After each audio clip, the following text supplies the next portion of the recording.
Story పిల్లలకు తెలవాలి. ఏదో మనం తెలియని ఇన్స్టాగ్రామ్ లో గానీ యూట్యూబ్ లో గానీ ఏదేదో తెలియని స్టోరీ ఇస్తాం. ఇది చాలా మందికి తెలియని స్టోరీ. నిజాన్ని నిజంగా ధైర్యంగా చూపించారు. ఖచ్చితంగా చూడండి. సినిమాలో పొలిటికల్ యాంగిల్ ఉందా? పొలిటికల్ పార్టీకి ఏమన్నా ఫేవర్ ఉన్నాయా? సీన్స్ ఏమన్నా పొలిటికల్ పార్టీకి ఏం లేదు బ్రో. నాకైతే అట్లా అంటే కొందరికి అనిపించచ్చు, నాకైతే అనిపించలేదు. ఎందుకంటే నిజాన్ని నిజంగా భయపడకుండా తీసిన డైరెక్టర్, నిజంగా డైరెక్టర్ గారికి ప్రతి క్యారెక్టర్ అండి. ఇప్పుడు యాక్చువల్ గా కొన్ని సినిమాలలో ఏముంటదంటే హీరో ఎలివేషన్ షాట్స్, హీరోనే పాయింట్ అప్ ఉంటది. ఇక్కడ క్యారెక్టర్లే హీరోలు. ఒక్కొక్క డైలాగ్స్ ఉంటాయండి, మోటివేషన్ గానీ నిజంగా ఇట్లా గూస్ బంప్. చిన్న పిల్లలు గానీ, కాలేజీ స్టూడెంట్స్ గానీ, నేను పర్టికులర్ గా ఊర్లలో వాళ్ళకి చెప్తున్నాను, మీరు ఫ్యామిలీలతో వెళ్ళండి, గ్రూపులుగా వెళ్తారా, ఖచ్చితంగా ఈ సినిమా చూడాలి.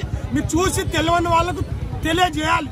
ఈ స్టోరీ చాలా మందికి తెలియదు. అది సినిమాలో నిజంగా జరిగిందంటే మరి అది నిజంగా జరుగుతూనే చూపించినట్టున్నారు.